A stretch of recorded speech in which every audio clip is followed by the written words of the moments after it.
welcome to a brand new episode of the Musafir Stories, India's very own travel podcast, where each week we share the journey of travelers in their own words and relive their experiences with you, our listeners.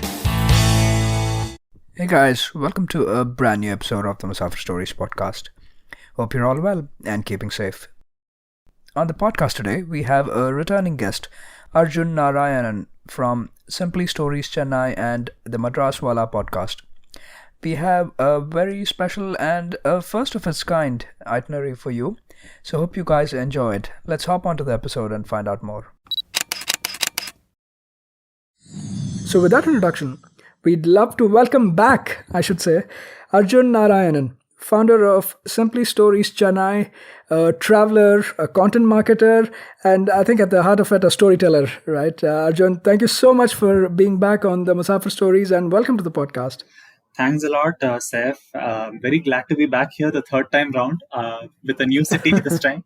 Yeah, really looking forward to this, Arjun. And for listeners who are listening to Arjun for the first time, I would recommend you also check out two brilliant episodes he's done in the past, one on Varanasi and the other on Thrissur, covering the Thrissur Puram, which has been some of our all-time favorite episodes as well, both personally as well as a lot of feedback we've received from listeners as well. So really honored to have Arjun back and looking to cover a new city on the episode. But Arjun, before that, for first-time listeners, why don't you also give us a little bit of intro into your world? You do a bunch of things.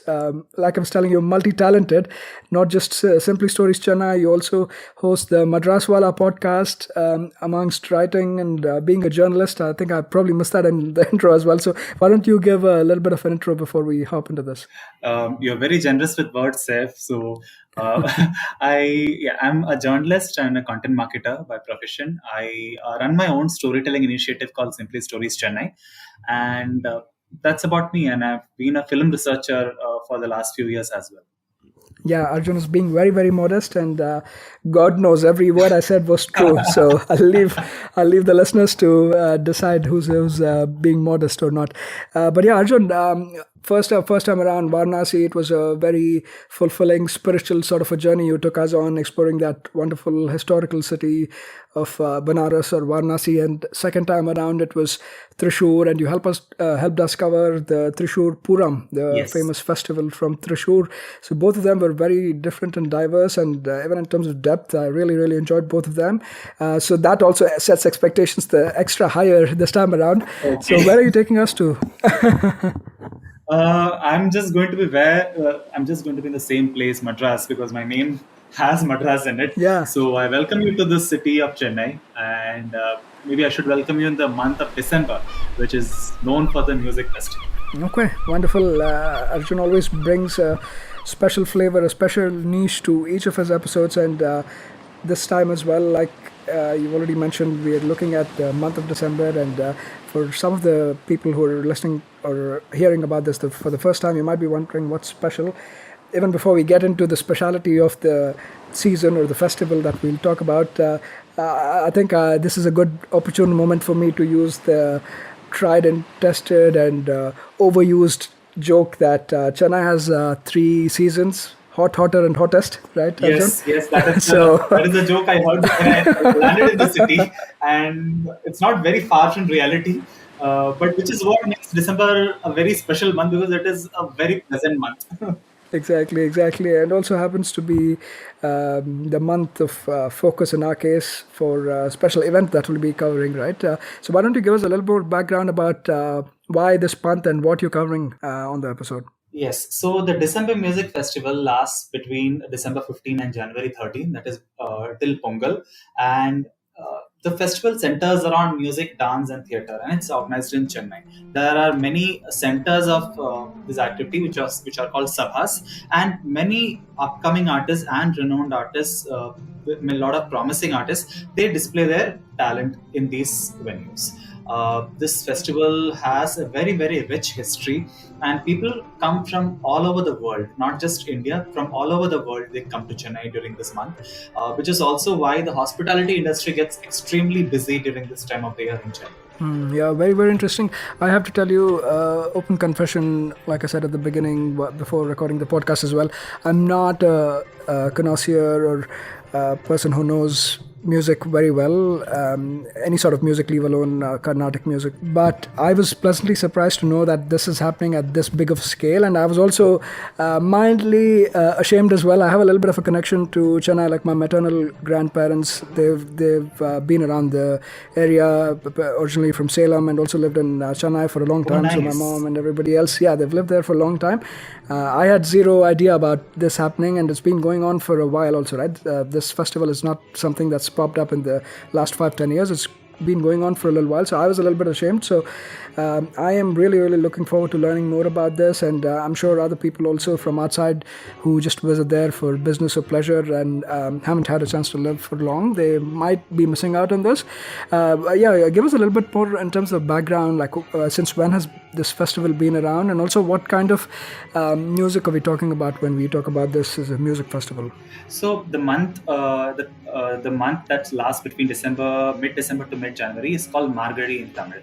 So the month of Margazhi has a lot of spiritual significance from when you look at the Indian calendar. So which is divided into Uttarayan and Dakshinayan. So according to Hindu philosophy, the Uttarayan is the day of the deities and Dakshinayan is the night. And Uttarayan starts from from January 14th, from when it's Pongal or Makar Sankranti. That's when Uttarayan starts. So the month of Margazhi, which is December to Jan, is considered to be pre-dawn hour, just before dawn. And pre-dawn is associated with a lot of spiritual endeavors across several faiths, if I'm right. There are prayers offered in several homes. Most of the traditional homes wake up before sunrise and perform their prayers. So when you look at the entire year, the entire month of December is seen as the pre-dawn hour of the gods. So that is the significance that the month has in a Hindu household. But apart from that, it's a very beautiful time of the year in Chennai. As I said, it's a pleasant time. The northeast monsoon has just got over. The city is freshly washed. The trees are bright. The roads are looking fresh. People wake up early in their homes. They draw columns in front of their household. Across temples, there will be singing of various bhajans. There are old Tamil compositions called Tirupavai, Tiruvampavai. These are all sung in various temples across Tamil Nadu at that point of time.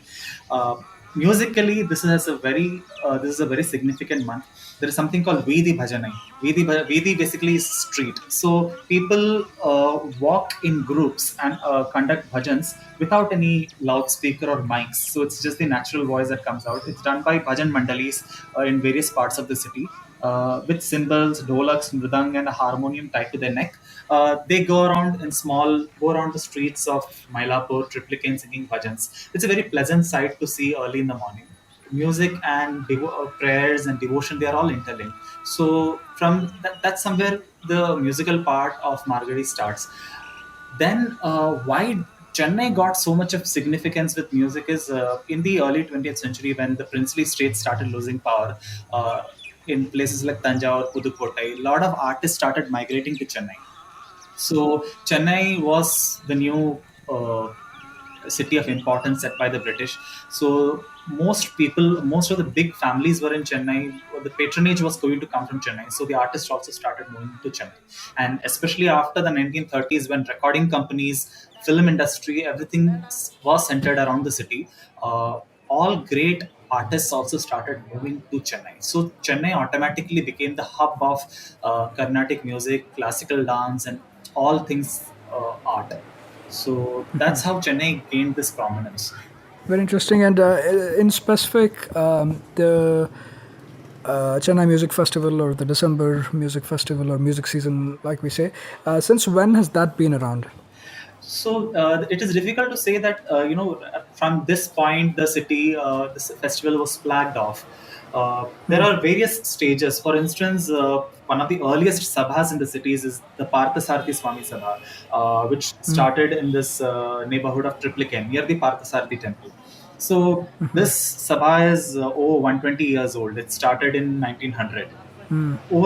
So initially they organized discourses. They would have lectures, then they had performances, but a major turning point, if I may say, came in the 1920s and 30s. That is when the Music Academy started gaining some prominence. So in the year Right. 1927, the All India Congress session was held in Madras. So along with the Congress session, where all the great leaders of the party landed up in the city, a music conference was held along with it. So in 1928, they decided to continue this music conference year after year, and the Music Academy was inaugurated in the YMCA auditorium in Chennai. And a Okay. year later, they made it the annual conference of music in 1929. So that's how a proper shape was given to having an annual festival in the month of December in Madras. Another thing is that between December 25th and January 1st, it was by and large a laid back time. There were holidays. The offices were also people could take leaves, and some people would take the entire week off. So this was seen as a good time to organize some kind of kacheris, concerts, classical performances, so that the armed janta can come and listen to it.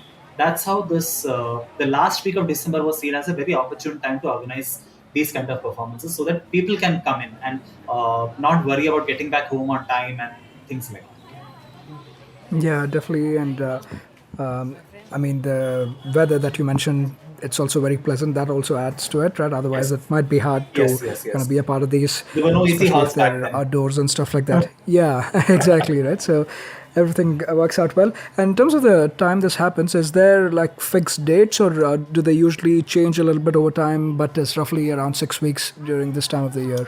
So, as I said, it started in the last week of December. But as the number of artists grew, as performances grew, as the number of rasikas, who the people who are fond of listening to classical music, increased in numbers, they started having more number of days. So now, typically, December 15th to 31st is the music season, and January 1st onwards is the dance season, dance and drama. But now, in the last few years, because the numbers are so overwhelming and people want even more, the music performances start from November onwards. So All mid-November right. onwards, lot of sabhas start organizing performances, and people slowly start coming into the city.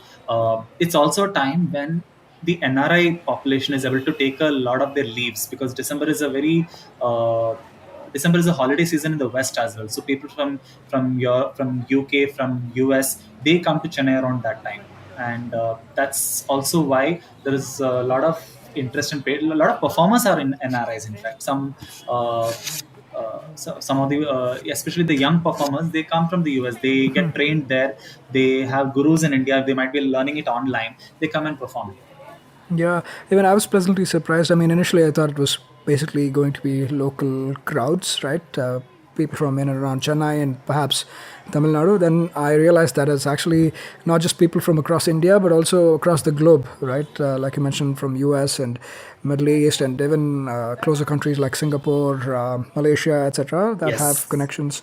A lot of people do travel back, and I think even in terms of the scale, there was like I don't know, it's in the hundreds or a few, almost like thousands that it's touching in terms of the number of shows that are put out during these weeks, right? The couple months or I so. think some 2019, around 3,800 concerts happened in 90 Yeah, it's locations. crazy, right? In terms of scale, also, it seems to be like one of the bigger music festivals in the world, Yes, not yes, just in the country. yes. And that's why it goes back to my point that I was a little ashamed when I found out that so much is happening, and this is like literally my backyard. I could say I've visited Chennai several No, very times, and often we ignore things in our own backyard. yeah, I think that's also very true.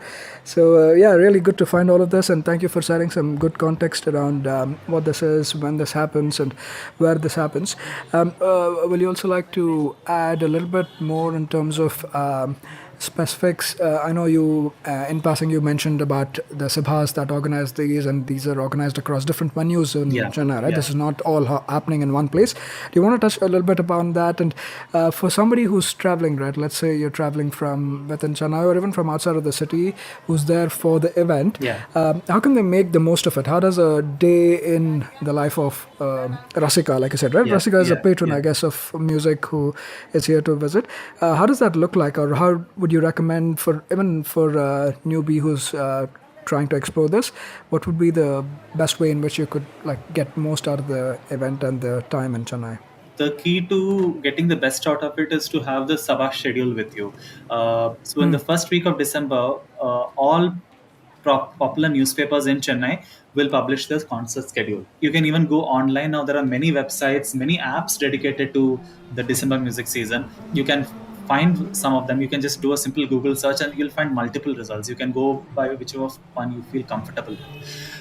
But primarily the older Sabhas, there are some Sabhas such as the Music Academy, the Parthasarthy Sabha in Triplicane, but the venue is in Mylapore, Narada Gana Sabha, Brahma Gana Sabha, there's Mylapore Fine Arts Society, the Bharat Kalachar, Tyaga Brahma Gana Sabha, Karthik Fine Arts, Indian Fine Arts Society, Karnatica is there.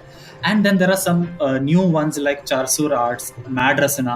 There are many like that. And if you really want to get the best of it, there are neighborhoods like Mylapore, Nagar, Adyar. These are the places where a lot of performances happen, especially Mylapore and Nagar.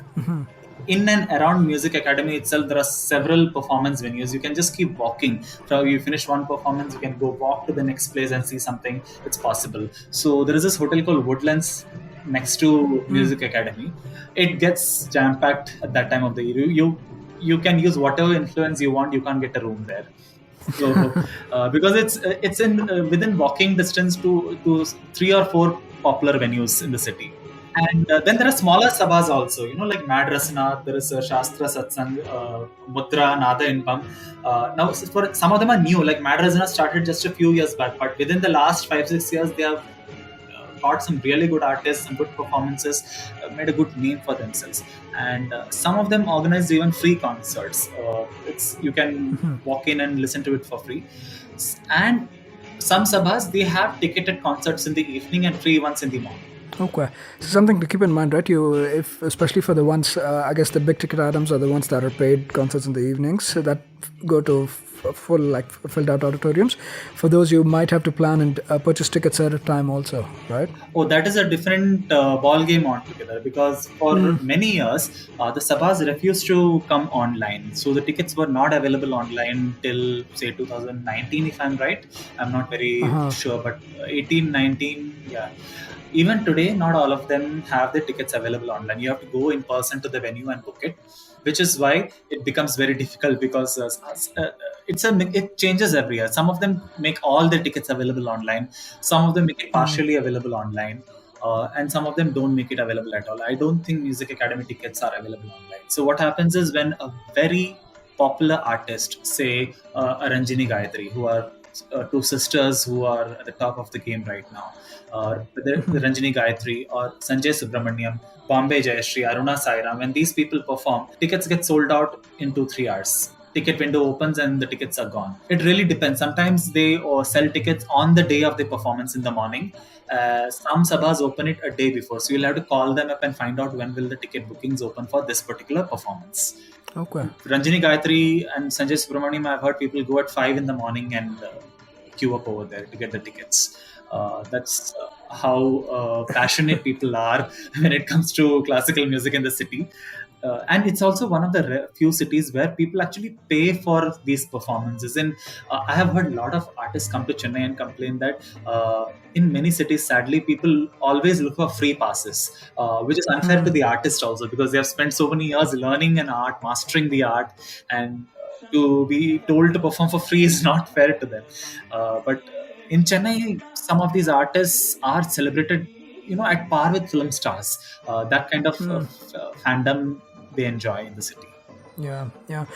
Just in terms of the events itself, right? Because these are not limited to, like you mentioned. Obviously, it started off probably with mostly music-focused concerts and stuff like that. But now the roster is kind of expanded beyond music to other performing arts. And I was also very pleasantly surprised to see that there's almost like lectures, if I can call that, also that happen during the day about music, like about the art form and stuff like that. Do you want to just give a sense of what are the different types of events, concerts, and even art forms that a listener, that an audience can go and check out? Sure. So some sabhas like the Krishna Gana Sabha, they have performance starting very early in the day. So it will be like a group performance. There will be bhajan mandali which is performing on stage. This will start say at 6 in the morning. But otherwise, a regular sabha will start its activities around 8:30 in the morning. It will start with the lecture demonstrations. So lecture demonstrations are meant for students of music, and by students I just don't mean people who are in their teens or something, but even very senior students, people who are performers and want to learn more in depth about music. And you'll be surprised the number of foreigners who are there who are learning music. They come to Chennai at this time and attend these lecture demonstrations because they are priceless. These are delivered by people who have spent their lifetime on that topic. So you can imagine the quality of those demonstrations that are delivered in that 1 hour. So sometimes it happens that the hall is full and there are benches outside with a loudspeaker. You just listen to the lectures and take down notes sitting outside if you are a student of music. Wow. The halls get full if you don't reach there on time, especially if the lecture is being delivered by a very popular artist or very popular professor. Then the hall gets filled very quickly. Then there are themed festivals. Some of them have for instance, Kartik Fine Arts used to have a theme for the entire season, for the dance season. So all the performances, all the discussions will center around that theme. So that is a morning session, and in some sabhas, very senior artists will perform in the morning. Now these are people who are out of competition. They have proven their worth. They are out of the rat race. They are just dedicated their life to music now. They are not giving these ticketed performances anymore. So they come and perform for free in the morning. These are people who might have been at the peak of their popularity in the 80s and 90s. So they come, they give their performances in the morning. So it's an entire joy. It's a different kind of ball game to see them perform at the age of 80, 85 in front of us.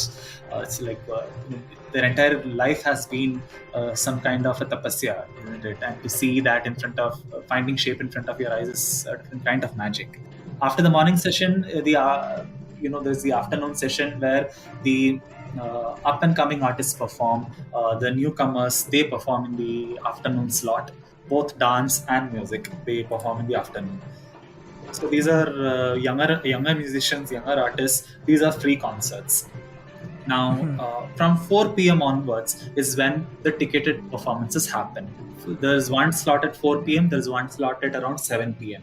So these performances last around 2.5 to 3 hours, and senior artists perform in this slot. People who can pull a crowd, despite there being a ticket. So these are the artists who perform at 4 p.m. and 7 p.m. across Sabhas. Yeah, very, very interesting. And I think it's a great way in which these events, the Sabhas, are providing platform to young and upcoming artists, right? Yeah, Obviously, there's the big stars, you could say, the popular artists, but for the young and upcoming artists, this is a great way. And just for some laypersons, right, if we're just trying to understand what is the kind of music, right, even carnatic music, a lot of people might not understand. Do you want to give a brief, again, for a layperson type of a definition as to what this is and maybe how this is different from Hindustani type of music, right? That's the other type of music that's popular. Do you want to give a quick sense of that? Also, what type of instruments are very popular in music of this kind? Arjun, would you like to just touch upon that if possible? Yeah, it will be difficult for me to explain the difference in the style of Hindustani and Carnatic, but I can maybe you'll have to listen to it to get an understanding. Sure. But Carnatic music is what is popular in the southern part of India: Karnataka, right. Andhra, Telangana, Kerala, Tamil Nadu. These are the states where Carnatic music has been popular in the last few centuries, and the music that developed in the north has been called Hindustani music. These developed in states like UP, Rajasthan, Maharashtra, even parts of Karnataka, northern Karnataka. That came to be called as Hindustani music. They both have had their own trajectories. There are common grounds, there are common ragas between them. There are things that are common, but at the same time, they are very, very different in their approaches. But the underlying philosophy the certain rudiments are common, which makes them part of the larger ecosystem of Indian classical music. As far the instruments are concerned, a typical performance in a kacheri, as a Carnatic music concert is called, it will either be a vocal concert, or there'll be a vocalist who is the main attraction, and he or she will have accompanists. The accompanists will consist of percussionists percussionists who play the mridangam or kanjira, ghatam. These are the percussion instruments. And then there are the string instruments such as the violin. In the olden days, even veena used to be a accompaniment, the morsing. So these kind of accompanying instruments are there. And center attraction is the vocalist. If it's an instrumental concert, then there are instrumentalists instrumentalists who specialize in veena, violin, mandolin, many instruments. Like mandolin was not considered a Carnatic musical instrument until Mandolin Srinivas came, and he said, this is very much Carnatic music. I mean, he just surprised everyone with his talent, a child prodigy that he was. So there's even guitar is played as a Carnatic instrument. It's about how you play it, So sure, yeah, you find all sorts of performances, but vocalists draw a lot of crowd because of the lyrical component. But there are some people who like instrumentalists because they might not understand Tamil, Telugu, Sanskrit, the language, or Malayalam, the languages in which these compositions are written. So they enjoy instrumental concerts more because there's no barrier of language in that. Yeah, that definitely makes sense. And also, while reading this up, I was looking that Carnatic music has its underlying roots from the Bhakti movement, I understand, right? Like a lot of connection to the Bhakti movement as well. Yes. In the south, and that's how it was influenced. Yeah, so the temples have had a very important role in both the dance and music of the south, and even in the north. So the dancers who were called Devadasis, their dance later got the shape of bharatanatyam, as we call it today. And the music, so music, dance, these were all part of offerings in temples. Music was also given patronage in the court, which is why when the courts lost power, when the darbars lost power, they came to cities where businessmen were promoting music in a very big way because they felt this is part of our integral heritage. So there are a lot of business houses even today which are sponsoring several events in the December music season. These can be jewelry brands, sari brands, who feel they are connected to the aesthetics of the city, and at the same time they are also huge rasikas of music. So that's another reason why they contribute heavily to music season. And the silk saris and jewelry are very integral to the December music season, which is why these brands also advertise heavily when people walk into the Sabhas at that time.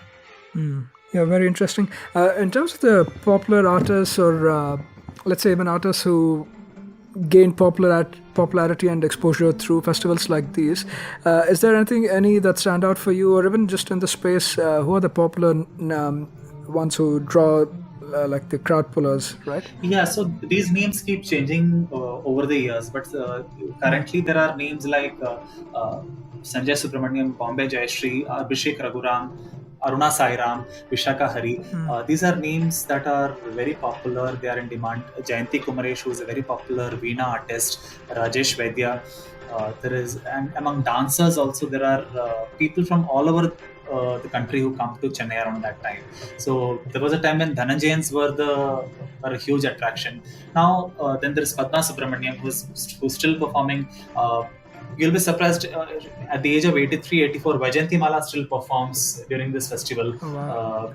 It's a wonder to see her dance non-stop for an hour. Then there are many drama companies who stage their performances in January. Back in the day, when Crazy Mohan was there, his dramas used to be very popular. But there are others like S.V. Shekhar, Y.G. Mahendran. Their plays are very popular during this time. And there are many new drama groups that have come up. I'm not completely updated with their names, unfortunately. There are most of them are in Tamil because they are all homegrown drama companies who have become popular. They stage their plays in the month of January. And many top-notch dancers stage their dance productions also in the month of January. Yeah. A lot of them have also found like commercial success, right? Like through films and stuff like that also. I mean, Yes. I'm not saying the majority, but some of them, like who came out of here or started with Carnatic music and like Bharatanatyam, for example. I believe Bombay Jayashree is also pretty popular, right, outside of this circuit. So the thing is, they primarily focus on classical because once they get busy in the film music scene, the practice and all the regimen that they've built around music suffers and goes for a toss. So they prefer not to take up too many film assignments, but they do sing once in a while when some good song comes their way. They do sing for films as well. But there are film artists who have given up cinema for the sake of classical music, like Vaijayanti Mala. She gave up cinema to focus on dance. Yeshudas was a very popular film singer. Now he does not take up many film assignments. He wants to focus entirely on classical music, and he has a primetime slot in all the Sabhas in the music season as well. Yeah, even Bharatanatyam dancers also, right? Shobhana, yeah, exactly. It was Shobhana has also given up on cinema completely to focus on dance. So it's about prioritizing. Some people like this more, so they leave everything in the world and focus on this. And some people start off here and then they get bigger in popular entertainment likes. Just my point being that it also serves as a great platform for up-and-coming artists, and also in terms of recognizing the talent, right? It's harder otherwise for especially like classical art forms to get enough recognition in the world of social media that live in. So this acts as a great platform. Now, just in terms of, obviously, like this is a packed schedule, right? Like you literally mentioned something one could do from morning till evening, just spending time in the different events. Yeah, exactly. But for somebody who's also looking at, let's say, mixing and matching, just a little bit of travel, sightseeing, or shopping and other, let's say, touristy things when they're also enjoying the December music season, the Chennai Music Festival. What would you suggest are some of the things that they could also enjoy apart from these events? So there are many places to see in and around these venues, right? But in Triplicane, for instance, there is the Parthasarthy temple, from where the Parthasarathy Sabha got its name as well, because they were founded near the temple premises itself. It's a 6th century temple built by the Pallava king Narasimhavarman. And it's dedicated to Krishna, who is in the form of the charioteer of Arjuna, Parthasarathy. Later, there are many kings who have contributed to the structure of the temple over the centuries. The Cholas, the Vijayanagara Empire, they have contributed to the temple. So that's an ancient temple that's there in Triplicane. In Mylapore, where most of these concerts happen, there is a Kapaleshwar temple. Again, a 6th century temple from a Pallava period temple, or perhaps it could be even older than 6 centuries, as some people say. It was initially located by the seashore, but later, I think a few hundred years back, it was reconstructed in the current location after a Portuguese attack happened over there. But again, many dynasties have contributed to the present day structure. And these are two very, very important temples within the city limits. And in the month of Margazhi itself, the Vaikuntha Ekadasi festival happens, which sees a huge crowd in the Parthasarthy temple. It's a very auspicious date to visit the temple. But apart from that, in Triplicane, there is the Wallajah mosque, which was built by the Nawab of Arcot in 1795 or something. He built the mosque. Muhammad Ali Wallajah, he had constructed. It's called the Big Mosque, Triplicane Big Mosque. There's this Chepauk Palace. Again, it was a residence of the Nawab of Arcot. Then there is Chepauk Stadium, which has seen around, I think, if I'm right, around 3 World Cups have happened over there. So M.H. Chidambaram Stadium, also called the Chepauk Stadium, is the second oldest stadium in India after Calcutta. These are some popular spots near the performance venues. But apart from that, you can always go shopping. There are many legendary brands in Nagar, which was, at one point the biggest shopping hub of Chennai was Nagar. Now, of course, because malls have come up in all corners of the city, you can't really say which is the shopping hub as such. But by and large, Nagar is considered the shopping hub. Some legendary brands like Nalli, RMKV, Kumaran, they all opened shop here. And the one reason why, it's also called the silk capital of India, Chennai. So Nagar has a big role to play in that. In Mylapore, there are other showrooms like Rasi, Rangachari, again very popular sari brands. Very big jewelry stores like GRT are there. There's a lot to shop if you are into shopping in the traditional sense. in this neighborhood. And when it comes to food, Triplicane has got the Nair Mess, Ratna Cafe, very, very old outlets. Okay, there is a Buhari restaurant which claims to have come up with this dish called chicken 65, which you have heard of. And in Mylapore there are many old outlets like the Kalati rose milk shop. It's you can easily miss this shop if you don't pay attention. It started in 1927, so it's almost 100 years old. Their rose milk is very famous. And there is something called Janal Kade, where they serve vadas and bhajis out of a small window in a home. Okay, so Janal is a window. So Janal Kade is basically window shop. People stand outside and just for a few hours in the day he sells things. It's over. The things get over very quickly. There is the Rayer's Mess, which is again almost 100 years old. Karpagapal Mess, Mami Mess. Then there is a restaurant called Taligai. These are all extremely popular places for traditional South Indian food. Okay. And Arjun, while we are at food, right, touching upon the food, why don't you tell us a little bit about the Sabha canteens also, or like they call, what is it, Sabha Saapad, as they call it, right? Why don't you tell us a little bit about that? So what happened is the whole system of Sabha canteen started because people wanted a break in between concerts. They wanted to have a snack or two. They wanted to have a cup of coffee now and then. But it's grew in size over the years. Basically, everyone from the family is in the Sabha to listen to kacheri. There's no food prepared at home. Where will you go? You need to eat here itself. So that's how this whole Sabha canteen system came into being, and it became bigger and bigger over the years. It's almost like a competition. You try to find out what is special this year in this particular canteen. These canteens are all makeshift structures. They don't exist all through the year. They are there only for 15 days from December 15 to December 31. Not even in January. So there are very popular messes, especially Narada Gana Sabha, Music Academy, and the Parthasarthy Swami Sabha. They have very good caterers. Even the Krishna Gana Sabha, they all have very good caterers who provide food over there. The most iconic of them is in Parthasarthy Swami Sabha. His name is Mountbatten Mani Adyar. So the legend has it that when he was a boy in 1948, he met Mountbatten when he came for a visit to the governor's house for a meal and delivered several dishes to him. And since then, people have been calling him Mountbatten Mani Adyar. So he has taken up several big undertakings. Politicians from Nehru to Indira Gandhi to Kamraj have had food prepared by him. So kind of a legend in this space, I must say. And it also reflects in the price that he charges for the food that he delivers. Oh, really? Yeah. That's interesting.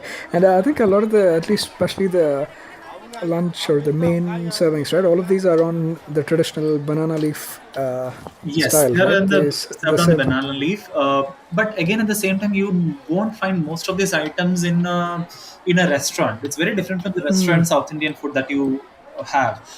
These are items that you find in weddings because these are all traditional wedding caterers. So another thing is, in the month of Margazhi, weddings don't happen in Tamil Nadu. It's not considered to be auspicious for weddings. So all wedding caterers get into some sort of arrangement like this, especially the really good ones. Right. They are called by the Sabhas to set up a canteen in their premises. You find things like Kanjipuram idlis, millet dosa. Now you're finding more varieties in restaurants, but there was a time when these unique items would be found only in Sabha canteens, and they are a little pricey, a little expensive because these are the rates of wedding caterers, not of a restaurant. So you'll find more variety, you'll find rarer items. Some of them even organize workshops, food workshops in their premises for people who are interested. So yeah, it's a pretty interesting mix that way. Even the artists come and eat in the evening after their performances. So sometimes you can share a table with one of your favorite artists and have your dinner. Oh wow, that'll be ideal. But yeah, even in terms of the different things they offer, right? Everything from, like I said, the traditional idlis and dosas, but yeah, it'll be very unique to the particular event or the caterer, I guess, right? Yes, they all have a unique recipe, secret recipe, which they will not share with others. The quality of coffee, I think a lot of people also judge the quality of a caterer by the quality of filter coffee that he serves at the menu, because people are very particular about the standard of a filter coffee in the city. So it's heaven if you like these things. I mean, it's Yeah, really heaven. Music, food, both coming and together. filter coffee. Filter coffee, and in the canteen we'll have these speakers, and you can listen to the kacheri while you're having your food. It's something else.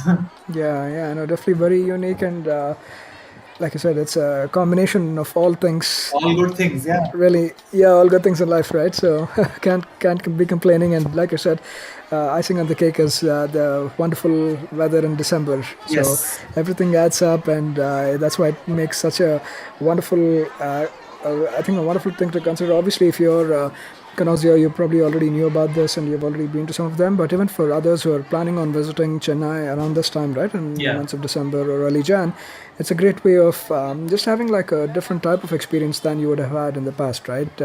Whatever you did primarily, I guess, beach going or shopping and cafes and all of that, you could like maybe save that for another time, and this time you could enjoy in a more traditional way that is focused on Yeah. traditional art forms like music and dance, and we're staying close to the roots also this way, right? And I think the first It's connection. a slice of history, Seth, more than anything else, it's a slice of history. For instance, there's Kalakshetra in Madras where 5 or 6 days of performances are held in the last week of December. They primarily dance, some music performances, but dance drama. Kalakshetra's dance dramas are extremely popular. They were all choreographed by Rukmini Devi Arundale, who set Kalakshetra up. So there was a time when Bharatanatyam was almost lost to us. But Rukmini Devi's initiatives got it back in shape, and people started learning it. People from middle class families started learning dance, and today you have Bharatanatyam schools all over the Yeah, world. Kalakshetra, when you enter the space itself, it's like so much has happened here. So many great artists have performed here. So many great artists have learned here, and you're there listening to these performances, watching these performances. It's like some bit of that history rubs off you, and you go back home with something more than the art, yeah. which you can experience only when you go there. Yeah, 100%. I think it's a great way to experience it, and you've put it greatly as well. Even for me, right, Arjun, when you mentioned this the first time to me, and I started reading up and looking up more as to what this is about, because, like I said, I was completely ignorant about this even existing. The first thing I kind of related, it's not obviously the same thing, but even in the Trishur episode you had mentioned, right? I think it was called Kala Mandalam, Yeah, that yeah. actually helped revive Kathakali and a few other Mohiniyattam Yes. and a few other art forms like that.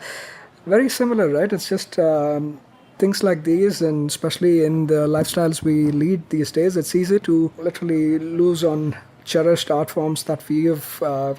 Our ancestors and this region has come up with. Yeah. It's easy to lose and be out of touch, and before you know, with the OTT and malls and everything, I mean, modern things are also fine. I'm not saying that I'd be a hypocrite True, if I true. say that, but at the same time, to retain these, right, and retain these, and also like take this to the world. Yes. These the Chennai Music Festival, the Sabhas, and everybody, they're doing a great job. So that's what was very, very endearing to me.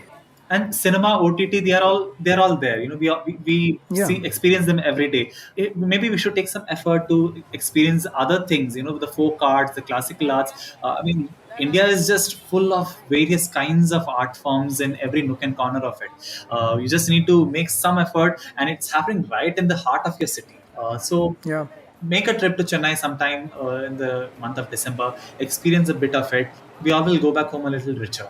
Yeah, yeah, absolutely. And again, thank you so much for shining light on an important aspect of travel, or looking at travel in a different way like this.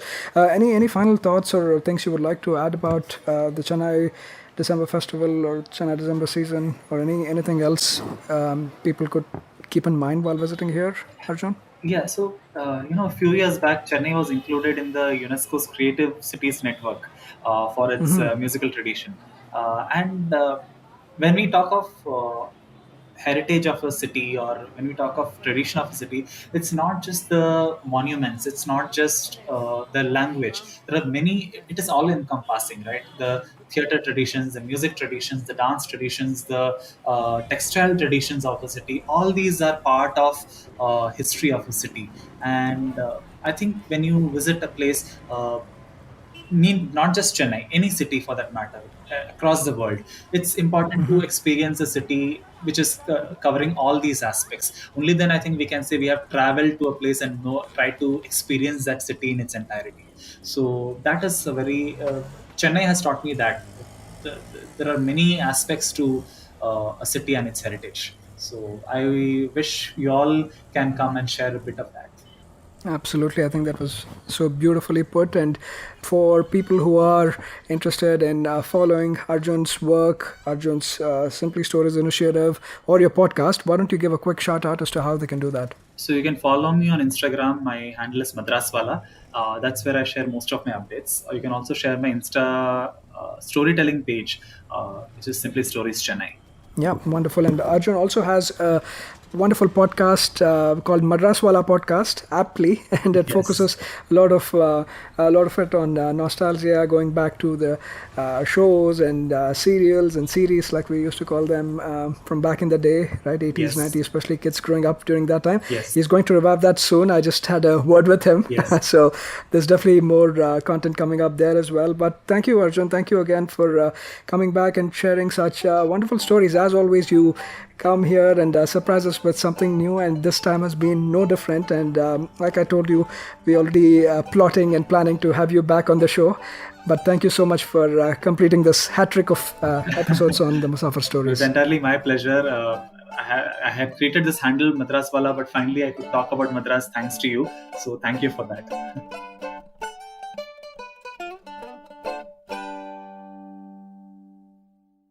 That was yet another great episode on the Musafir Stories. Make sure to show us some love by sharing the podcast with your friends and family. We are on Instagram and Twitter at Musafir Stories. If you like this podcast, don't forget to check out other interesting podcasts on the IVM network. You can listen to us on the IVM podcast app or the website.